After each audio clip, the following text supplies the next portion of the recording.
marionette, staring death in the face. All my mistakes have got a hold on me again. Here we go, another day, another fork in the road. I never know who to trust. Will someone just tell me which way to go? And I need a sign, I need a miracle. I need to know that this is possible. I just failed so many times. Is there any way that I can make it right? God, if you're there, I need to hear you now. Come back to me, love, I forgive you. Oh, how I've missed you. Just know every time you run, I'll be right here waiting.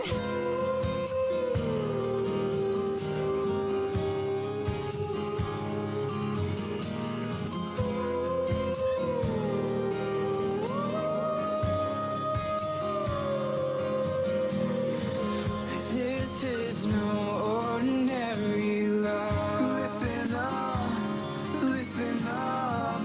This is no ordinary love. Listen up, this is unconditional. I'm so afraid to admit that you're real, 'cause I'm afraid of what I might feel when your words start to come to life. It brings my demons into the light, but I know you're here. I shiver as you whisper in my ear. Child, have no fear. Come back to me, love, I forgive you. All right, welcome back to the Death by Tyranny podcast. This one's kind of going to, it was rushed a little. I'm not going to lie. I was kind of rushing just to get something out there. I have a busy next week with work, so there's that. You probably won't see much of me on the podcast or live streaming. We are not currently live to Instagram because I don't really feel what I'm talking about today. With it being rushed, it's a kind of broad subject. And a lot of the people that follow me over on Instagram are probably somewhat on the path of what I'm going to be speaking on. And so I will do a live stream to Instagram later, but it's going to focus a little bit more on the Mark 12 build and trying to see what all it takes to really build up a platform like that, and some of the things that a lot of people don't think about. And I'm sure that they're all aware, excuse me, of a lot of that stuff as well. But just in case, you never know, right? It's a little bit more probably what they're interested in over there on Instagram, as well as a little bit more focused on the pivot into what we're going to be focusing on the podcast, as far as instead of, talking about current events and the state of our federal government and our country and our republic, more so on the actions we can be doing instead of focusing on all the negative. What are some of the positive things we can transition ourselves into doing that make positive outcomes, even though we are very, very exposed to a lot of the traumatic things that we haven't been used to for a long time, maybe even in our lifetime. So that's kind of what we're going to be talking about here today. I think what happens is a lot of us get stuck in I want to call it like the movie cycle. You see something happen in real life that you would think is out of the ordinary possibility of what could happen to you, and then you immediately going into the mindset of, this is what I would do. And then we kind of throw that away. The movie's over, it's done. You have it in your head what it looks like for you to be placed in that tragic event, and we don't do anything with that information, and we probably don't think about it ever again after that point. That is not good. We could be using some of that tragedy to get ourselves in a mindset where we are constantly thinking about our surroundings, the safety measures that we do or don't do for our family, ourselves, and our loved ones. And so I think that's some of the positive we can take out of these situations. Now, of course, a lot of it we have to also take into consideration what the monarchy that is our federal government right now is allowing us to do and what we can't do. And we really need, why we need to take that into account is so we know where the lines are and where we can really push the boundaries. And we've seen a very good example of this in Indiana last week, where a young man, 22 years old, took matters into his own hands and was carrying in a gun-free zone. But the gun-free zone that he was in was a business policy. It wasn't federal law or state law. So was he doing something that he wasn't supposed to do? Yes. But he was pushing the boundaries of his legal rights and his morals to allow him the opportunity to take down that active shooter, because he knows that when it comes to criminals or people who want to do evil things, they constantly think about this. And that's another thing we can talk about. Well, why do you think kids that grow up to commit mass shootings or school shootings, why do you think they can get as far as they do with no military background, no law enforcement background? In some cases, they aren't even exposed to the level of violence that they are committing. Well, that's because they're in their heads 24/7 thinking about this one day, this one event that then they start to plan upon and start to buy things and in some cases train and play out these scenarios with their friends. So when that day comes, they are mentally and somewhat prepared for the actions they are about to take. Now, to counter that, to not have to wait on law enforcement or SWAT or whoever it may be, to be able to rise to that occasion to stop that mass shooter, you have to do the same thing. And sometimes it's not a pleasant thing to put your mind through, but it is necessary if you want to be effective at that time in that situation. Now, I would imagine that the 22-year-old in Indiana taking a gun in a gun-free zone, hopefully, had thought about that scenario before, right? If he would have had to use his firearm in a gun-free zone. And he also probably trained to make accurate hits in somewhere that is public, like that mall that the active shooter situation took place. So he was doing the same thing to counteract the evil that took place that day. So I think that this is one of the first steps that normal civilians that aren't exposed to military training or law enforcement training, some of the things that they can begin with that cost nothing, $0. And quite frankly, is probably the place you need to start to begin with. Because if you start at collecting gear or buying the firearm and the capacity that you're going to carry it concealed without thinking through some of the scenarios isn't probably the best situation to put yourself in. You have to understand that there are going to not always be good headlines when these civilians take matters into their own hands. But that doesn't mean that they're still doing the wrong thing. There are tons of times when the military take action and have planned for it and still have some negative outcomes in their mission at that moment. Same with police officers. And they've really been highlighted to where we are seeing a lot of those situations that they have planned for, they have trained for, and maybe they just weren't in the mental state that they needed to be in when that moment actually happened. I think Uvalde is a good thing we can look at and see. Those guys had trained for that event to happen, but you could tell a lot of those police officers were just not in the mental state that they needed to be in to complete that mission with positive outcomes. And because of that, it had negative outcomes.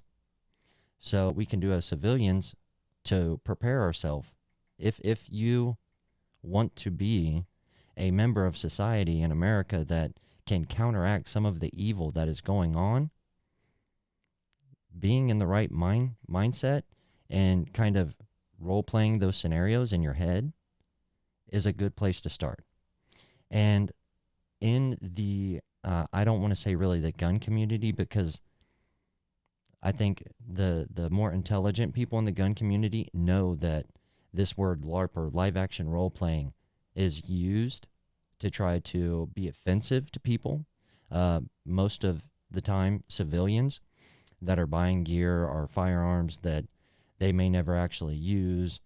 As long as you're training and you're playing those situations through your head, there's nothing wrong with live action role playing.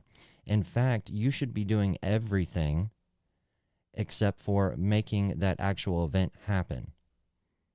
Even police officers train for active shooter situations by doing everything they can possibly do, but send out an active shooter.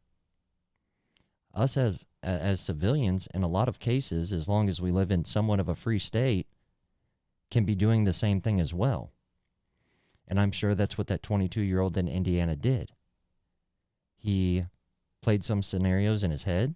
He bought a firearm. He trained with a firearm. That situation happened, and he decided what he was going to do about it in that moment. Everything up to that is up to us. And then what we do when that moment arises is drastically going to be made up by what we did before that. Don't get me wrong, sometimes there's just situations and people have the natural ability to man up in that situation. There was a pizza driver that drove by a house that was burning. He stopped, he ran in, he saved 5 people in a burning building. I'm sure that pizza delivery guy hadn't planned out to save people from a burning building. But the moment come, and he arose to what was happening, and he prevented a lot of tragic things from happening in a very fast-paced, dynamic situation.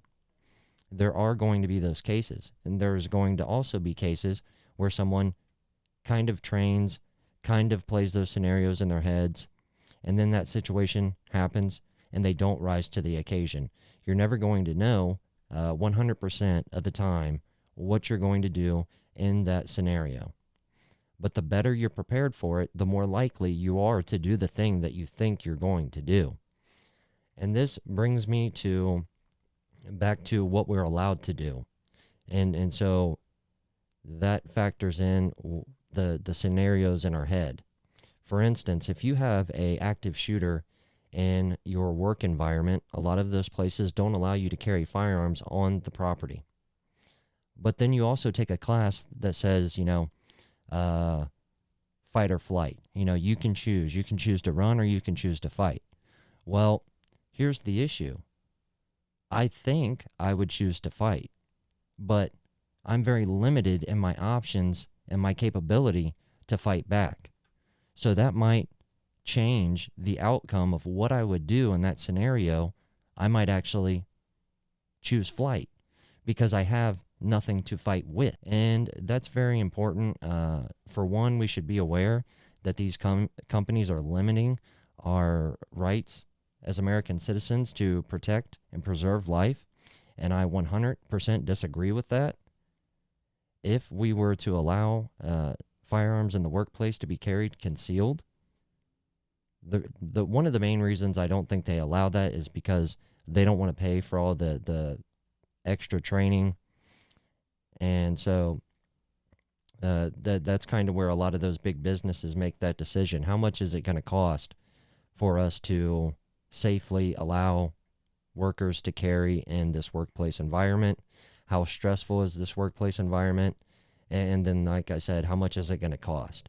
And so they kind of just throw it out the window. But with that, they're kind of throwing out our ability to fight an active shooter. And to make up for that, they do the same thing that the federal government does. They say, we're going to take your rights away, but these are the things that we're going to do to make you safe. The problem with that theory is a lot of the time it involves laws and thinking that the people who are going to commit these crimes are going to obey those laws. And I would say, cockiness of the business or the federal government in either situation, they are more confident in their abilities to actually keep us safe than what is actually reality. And I'll give you a scenario and how this all kind of ties in together with the mindset and your ability and what you can do in the situation. So at my work about a week ago, I wouldn't even have found out about this, which is a huge, huge lack in judgment, in my opinion, and a huge disservice to human life, period. If a situation arises in a workplace, we should be giving this just as much attention as we do active shooters. And in a lot of cases, they are active shooters in these workplaces, and you don't hear about it. Other businesses can be using this to diagnose the problem and kind of pinpoint some of the issues that they may have in their safety protocols. And so in the future, they can prevent things like that from happening in their business. And especially the actual business where things like this might happen, we should be having meetings. We should be re-examining our SOPs when it comes to safety and security of the workplace. And none of that happened. And that's really unfortunate. But regardless, the example is my workplace doesn't allow you to carry firearms onto the property. You'll be terminated if they find out you do so. However, they don't have metal detectors. No one's patting you down. We do have badges to badge you in and out of the actual property where we work. But beyond that, there is nothing stopping anyone from actually taking a firearm that is concealed onto the property where, 500-600 people are working. So there's already kind of a spot and a opportunity for criminals and evil people to do evil shit. Now, we had a temp that was doing illegal activities in the workplace. I would imagine probably selling drugs or at least carrying them on him, as well as a firearm. Another employee seen it, and then that temp decided to threaten the employee's life with a firearm. Now, how they chose to handle this situation, I'm not privy to the actual facts, which, like I said, is just extremely unfortunate, because I don't even know what their actual ability is to keep me safe. I don't know if this situation happens, how safe I would actually be. And that limits how I think about these scenarios and what I'm actually going to pick, fight or flight. However, the things that I do know is that they obviously terminated the temp that had the drugs and the firearm. And then they deactivated his badge. So right now he technically shouldn't be able to get back onto workplace property. However, the next day, somehow, he was able to badge in. So if my workplace made this more readily accessible in what happened and the knowledge and the facts, other workplaces around it that may be using the same badge system as us could take a look at it and see if it actually is going to work within 24 hours. Maybe there's some time issues there that need to happen for a badge to actually be deactivated. We don't know. We don't know what my workplace is doing to fix this issue, or if it can just happen all over again the way that it played out, but with a worse scenario. So now, when I'm thinking about if something evil happens in my workplace, I know that it can actually happen, for one. I know that even when they're aware of it, just like the federal government might be aware of some of these school shooters and active shooters, they didn't really do their due diligence to make sure that they harden security to stop anything else from happening. And very quickly, like in most cases, this escalated into something that could potentially take a massive evil turn in events. So now I'm thinking they couldn't stop it to begin with. They didn't do their due diligence to keep me safe after they were aware that there was a temp on the property with a firearm actually threatening violence. They didn't do their due diligence, so that temp regained access to the property, to the employees. And I would imagine at as soon as that temp was caught with the drugs and the firearm, if he had the mindset that he was going to come back onto the property, he was probably playing out scenarios in his head. You know, whether he was going to do some evil shit or just try to blend in or whatever.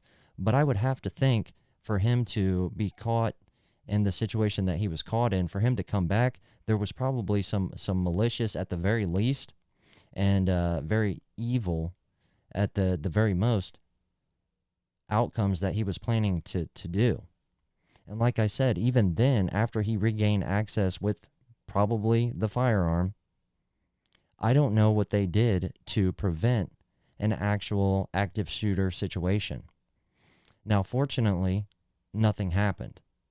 But to my knowledge, a lot of team members aren't aware of this situation. And that's just, like I said, in my opinion, that is fucked up. And now that we know that they're not doing their due diligence, why as employees are we not bringing up questions, asking what's going to change in the SOP? Obviously, we're going to terminate that temp, but now we should be looking at the temp service and what are their protocols to select temps to be sent to our workplace.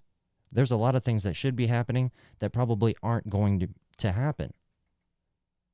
So now I have a lot of information, and I have an active situation that I can role play in my head to try to get myself in the mindset, not 100% to know what I would do, but I have a lot more information to play out those scenarios to hopefully have a positive outcome in a negative situation. Now, prior to this event, I would say bring a firearm and leave it in your car, obviously because you're concealed carrying everywhere you are legally allowed to. And since you don't want to lose your job, you leave it in the car. And then I know personally myself, I carry a backpack that allows me to have some type of soft armor in it that protects from handguns and a lot of the common rifle rounds that people carry in the United States. So that's one thing that I have put in place to allow me to get from point A to point B, which is my car with my firearm. But now that I know that there's a good chance that unknown entities can just regain access to the property with a firearm, am I going to have time to source that book bag from the locker room, or do I need to be carrying it on me at all times? Am I going to make sure that I park closer to the gate of the facility so it's easier for me to get to my car to A, either leave, or B, get my firearm? Now, my wife works with me too, so this comes into play as well. What if this situation happens where we're both there? What am I going to do? Am I going to immediately go to my car to choose fight or flight, or am I going to run and make sure that she is okay? Now, am I going to take into account that I should know where she is physically at in the building at all times? Because it's a big property. If an active shooter just starts shooting, these events happen very fast. So if I have to keep myself safe and then find out where she is and if I can find her, now how both of us are going to leave the situation And I'm not even to the point where I'm making a decision to go back on the property with my firearm, which might not be the best case scenario. Now, if I regain access to the workplace with my firearm, if I hopefully make it that far and I go back onto the property, now I am just a civilian with a firearm on the property. And at this point, I would imagine that law enforcement has already been notified. And the only thing that they are aware of is someone on the property with a firearm threatening or committing violence. So now I'm very likely a target. The police officers aren't going to know that I'm the good guy. So unless I have a very fast opportunity to take down that active shooter, going back onto the property probably isn't a good idea. Unless I have to go get my wife.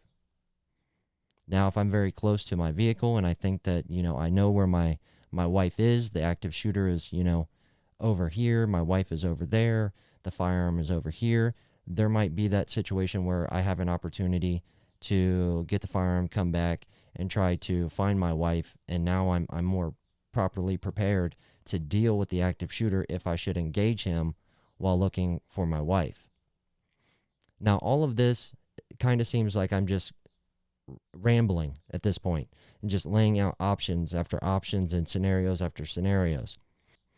Then someone who has not thought about this previously, someone who has just thought, I am not allowed to carry a firearm on this property, therefore they will keep me safe from someone else trying to keep or bringing a firearm onto the property.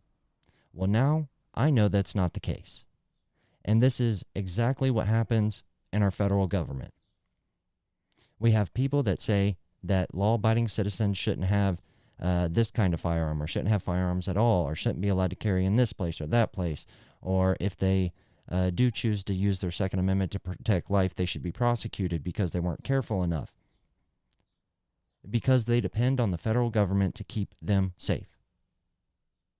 The one positive thing that we can take away from all these tragic events happening right now, that seems like it's happening in a more higher quantity of these events happening,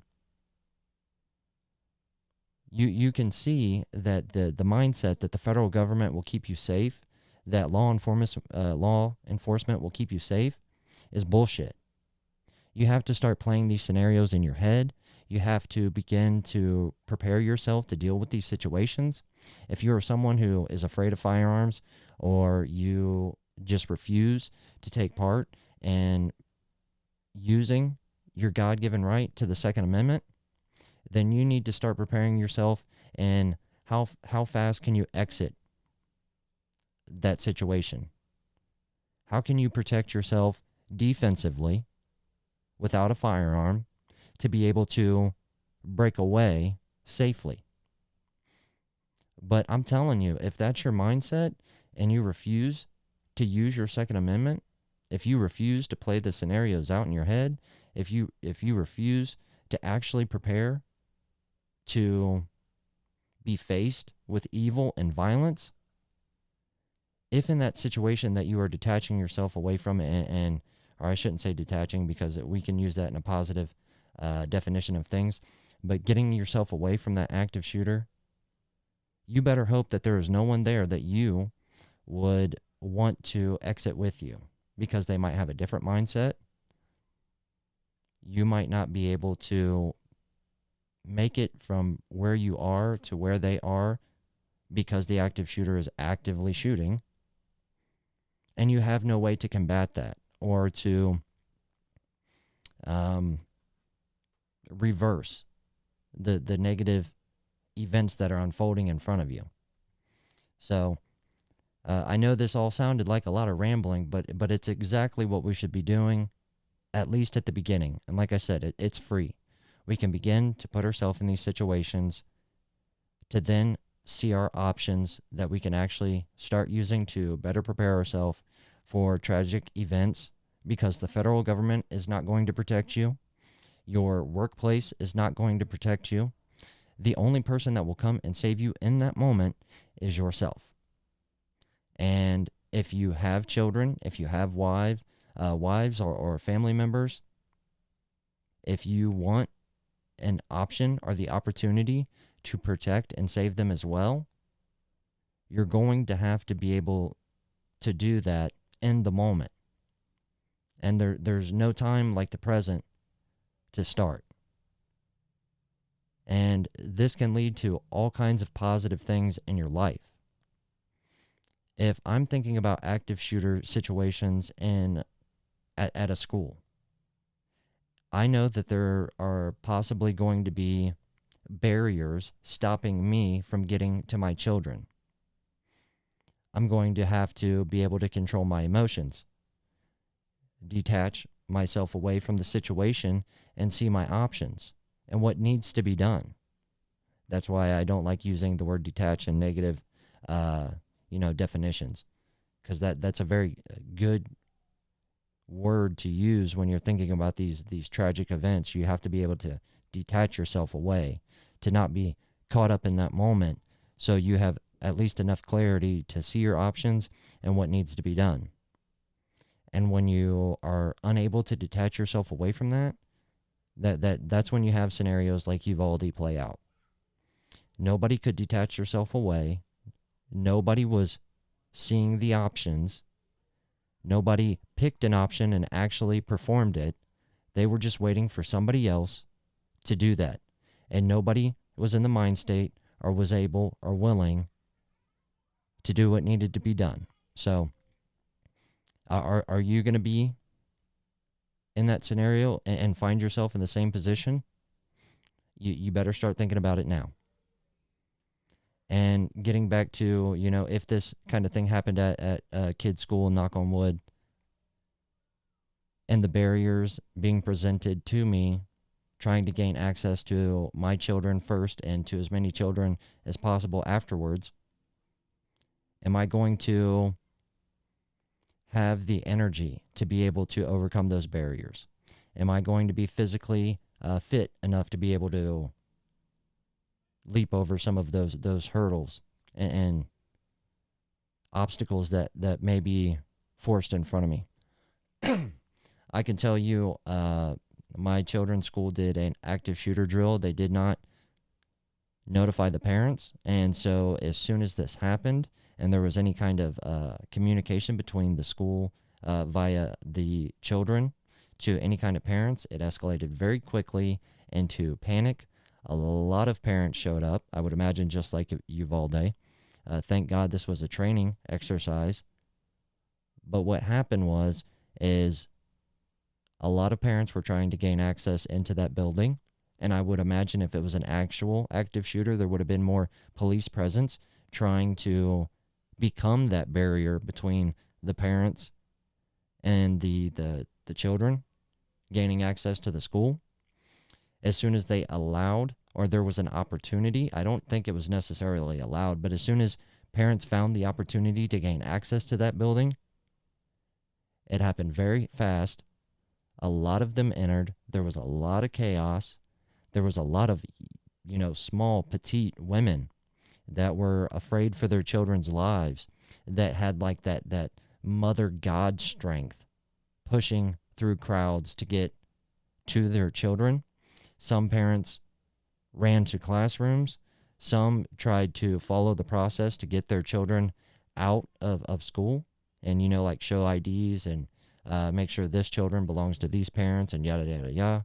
And this was just a training exercise where there was a lack in a communication from the school to the parents. And that could have had huge negative consequences. And hopefully the law enforcement here and the school learned from that. I would imagine they did, because since they have had active shooter drills and they make it very clear when these are going to be taking place, they make it very clear what they would like parents to do while these training drills are going on, so there is no miscommunication there. So these are all things, and ever since that day, I was thinking about active shooters in that school and how safe that school was as soon as my children started going there. But when you are presented the failures in these protocols, you can't just push them aside and hope someone else is using that as a learning opportunity, because they may not. You have to take it upon yourself to take it as a learning opportunity so you are better prepared if it happens again. And like I said, this is just somewhere in our lives that we can start doing right now that costs no money. And unfortunately, we are being shown these tragedies every single day. So there are multiple scenarios that you once thought were unthinkable, you now know are very possible. And not only are they possible, but it's very easy for these things to happen. Assault weapon bans do not stop these things from happening. Age does not stop these things from happening. Financial opportunity does not stop these things from happening. The federal government being aware of the potential, no matter how high it might be, is not going to stop these things from happening.